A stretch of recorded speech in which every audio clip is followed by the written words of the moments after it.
Hey, church family. Hope you're all doing well and staying safe and healthy. And it's so good to be with you on this Wednesday as we get together for a little midweek Bible study and devotional time. And I'm so glad that you've chosen to join us today to do just that. You know, in 1926, a wealthy Toronto lawyer by the name of Charles Vance Millar passed away and leaving behind, as he did, a will that amused and electrified the citizens of his Canadian province. Millar was a bachelor with a wicked sense of humor, I guess you would say, and he stated clearly that he intended his last will and testament to be an uncommon, these are his words, uncommon and capricious document.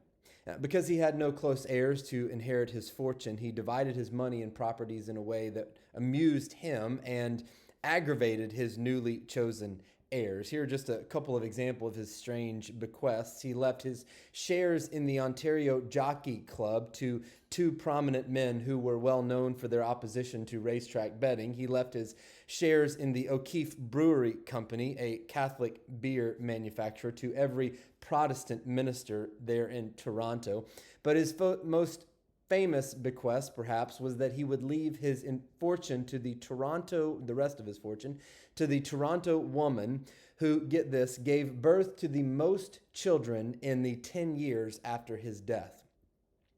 It was this last clause in his will concerning the woman who birthed the most children over that 10-year period that caught the public fancy. The country was entering the Great Depression, as we experienced here in America as well. And as people struggled to meet even their most basic economic responsibilities and needs, the prospect of an enormous windfall was naturally quite alluring to those in that area. Newspaper reporters scoured the public records to find likely contenders for what became known as the Great Stork Derby.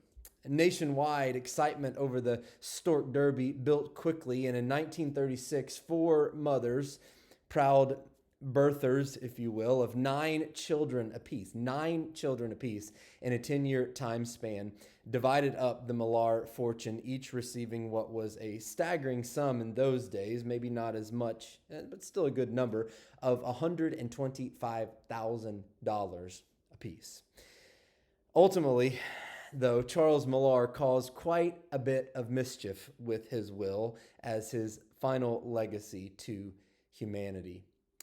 I think about that story, and I think about what the Hebrew writer writes in Hebrews chapter 9, verses 15 through 17. He says, "For this reason, Christ is the mediator of a new covenant, that those who are called may receive the promised eternal inheritance.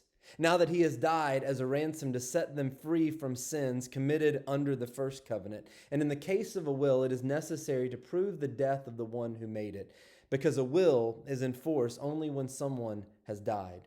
It never takes effect while the one who made it is living." In sharp contrast to Charles Millar, Jesus Christ had a will and a testament as well. However, Jesus' will did not bring mischief, but life, and brought life to many. What Jesus offers in his will is far more valuable than the hundreds of thousands of dollars that Charles Millar may have left behind. He offers life now that is rich and full, and also life everlasting with him that is without end.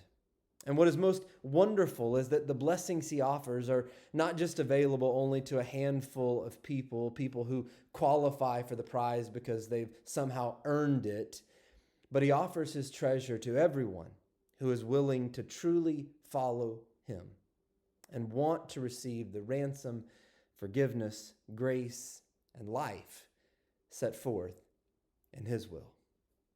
Pretty cool story, but even cooler when you think about Jesus. And it's with that I leave you today, and I hope you have a blessed and wonderful day, and I hope you have a blessed and wonderful rest of your week.